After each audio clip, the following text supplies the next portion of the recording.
locked around my wrist, and a woman I'd been married to for 22 years pulling me away from a stranger who clearly wasn't a stranger to her. Gate B17, Dallas-Fort Worth. We were flying to Chicago for my cousin Wade's wedding. Tessa sat next to me scrolling through her phone, carry-on between her ankles. Normal Saturday morning. Normal couple heading to a normal family event. The man came from the direction of the coffee stand. Mid-40s, navy blazer, rolling a small suitcase. He slowed down when he saw her. His face changed, not surprise exactly, more like a man spotting someone he'd been thinking about. He stopped 3 feet from us. He looked right at her and said, "Nicole?" Tessa's thumb froze mid-scroll. The screen went dark in her hand. He took another step closer. "Nicole, hey, I almost didn't." She stood up so fast her bag tipped over. Grabbed my arm. "Wrong person," she said, but she said it to me, not to him. "Let's go, they're boarding." They weren't boarding. The screen behind the gate agent still read delayed. Updated time 11:40 a.m. 20 minutes out. She walked me toward the restrooms, then past them, then toward a cluster of empty seats near a window overlooking the tarmac. Her hand was shaking. I could feel it through my sleeve. I asked her who that was. She shook her head. "Some guy? I don't know. Probably thought I was someone else." I looked back down the terminal.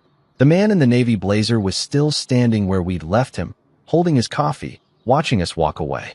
He didn't look confused. He looked hurt. Tessa sold medical equipment, imaging devices, portable scanners, the kind of hardware hospitals lease for 6 figures. She'd been in the job 8 years. Flew out 3, sometimes 4 times a month. Denver, Phoenix, Austin, occasionally Minneapolis. 2 nights, 3 max, then home. After the first year, I stopped keeping track of which city she was in. The schedule was hers. The house, the bills, the lawn, the dog, that was mine.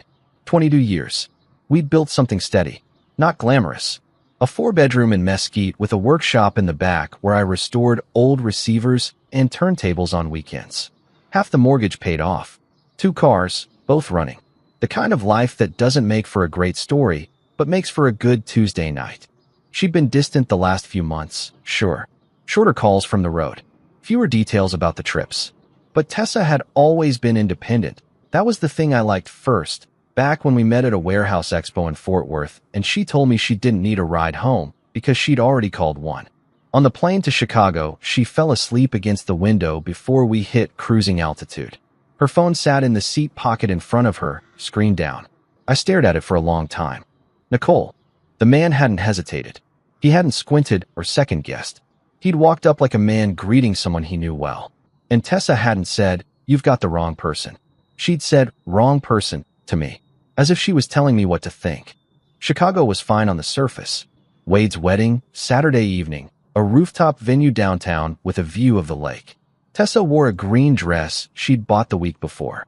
She laughed at the speeches, held my hand during the vows, danced with my Aunt Patrice. Anyone watching would have said we looked good together.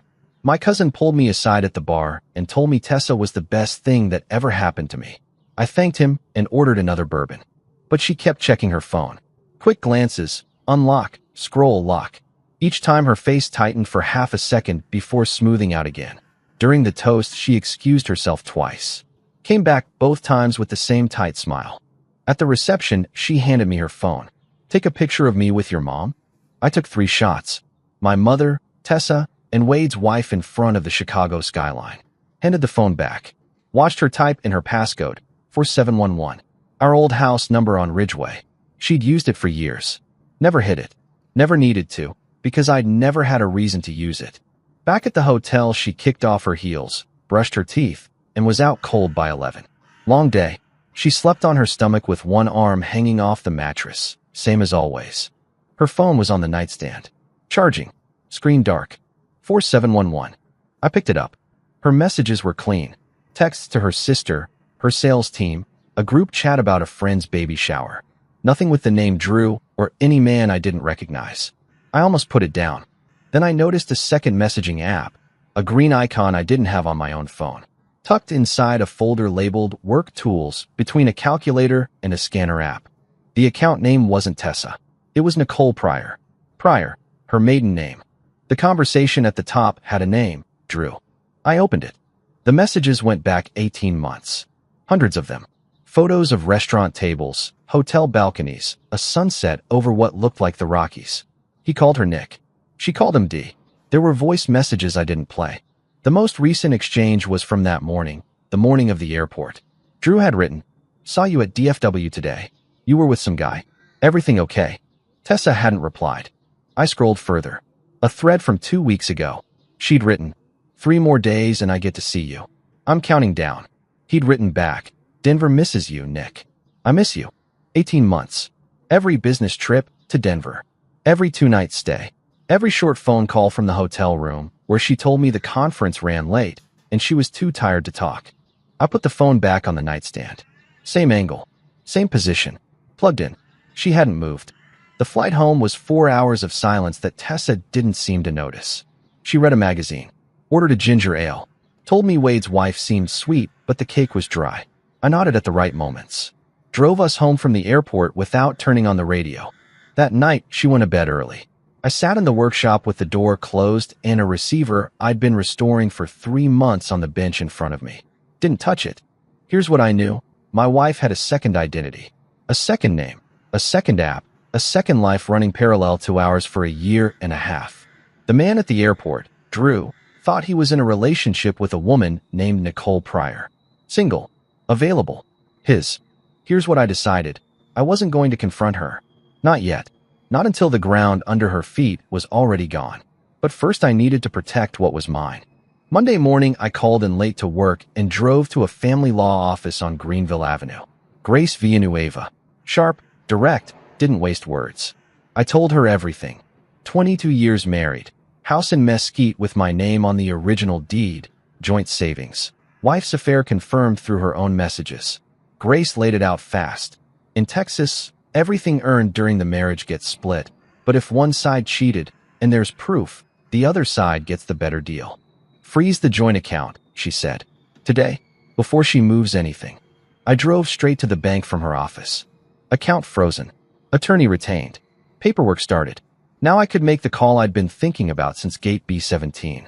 Tuesday afternoon, I closed my office door at the warehouse and opened LinkedIn. Drew. Medical purchasing. Denver. It took 4 minutes. His last name was Hadley. Profile photo matched the man from the airport. Navy blazer, same jawline, same easy smile. He ran purchasing for a big medical company in Denver. I picked up my desk phone. 3 rings. Drew answered. "This is Drew Hadley." I kept my voice even. "Drew, my name is Marshall. I'm calling about Nicole Pryor." Silence on his end. Then, carefully. "Okay. And you are?" "Her husband." The line went so quiet I thought he'd hung up. Then Drew's voice came back, unsteady. Hold on. Nicole isn't married. Her name isn't Nicole. It's Tessa. Tessa Pryor was her maiden name. She took mine 22 years ago. We live in Mesquite, Texas. Saturday morning at DFW, you walked up to her at gate B17 and called her Nicole. She grabbed my arm and pulled me away before you could finish your sentence. His breathing changed. Faster. Shorter. "I don't," she told me. She said she was. "I'm not calling to argue with you, Drew.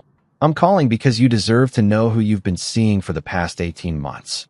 Her real name is Tessa. She's 44. She's my wife. Everything she told you about Nicole was made up." Another long pause. Drew asked why I was telling him this. "Because she lied to both of us." I hung up. Wednesday evening, Tessa came home from a day trip to Austin, or wherever she'd actually been. I was in the workshop. She called my name from the kitchen. I didn't answer. She came to the workshop door, leaned against the frame. "You okay?" she asked. "You've been quiet." I didn't look up from the bench. Long week at the warehouse. She stood there a moment longer, waiting for something I wasn't going to give her. Then she went inside and heated up leftovers. I heard the microwave beep. Heard her eat alone at the kitchen table. Heard the dishes go into the sink. Good. Get used to it. She had no idea that a man in Denver had spent the last 48 hours learning that the woman he loved didn't exist. She had no idea that a folder in my truck held a consultation summary from a divorce attorney. She had no idea that the joint savings account she'd been dipping into for flights and hotel rooms now required both signatures for withdrawal. That night she tried to start a conversation about a weekend trip to Fredericksburg. Some bed and breakfast she'd seen online. Could be nice, she said. Just us. Just us. Like there hadn't been 3 of us for 18 months. Maybe, I said. Let me check the schedule. The schedule was already set. She just didn't know it yet. Thursday evening. Drew called Tessa.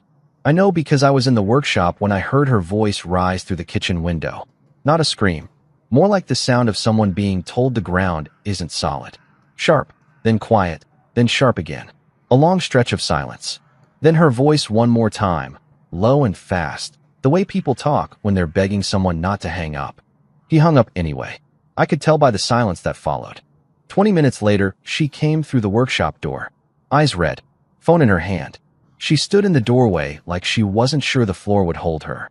I looked at her and said, "Drew called you." That was my opening line. Not a question, really. A statement wearing a question's clothes. She flinched at the sound of his name coming out of my mouth. Her face changed 3 times in 2 seconds. Shock. Calculation. Then something I'd never seen from Tessa before, fear. Not fear of me. Fear of what I already knew. "Marshall, listen to me." I cut her off. "Sit down." She sat on the stool by the workbench. I reached into the drawer behind the receiver and pulled out a single printed page. One screenshot. The message where she'd written to Drew. 3 more days and I get to see you. I'm counting down. Signed off with a heart emoji from an account registered to Nicole Pryor. I set it on the bench between us. Tell me about Nicole. She tried 3 approaches in 10 minutes.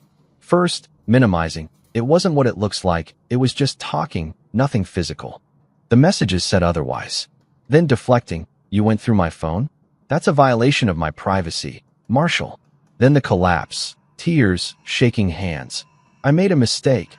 I got lonely. The traveling was isolating, and he was just there. Through all of it, I stayed on my feet. Hands in my pockets. Waiting. When she was done, I said one thing. You didn't make a mistake, Tessa.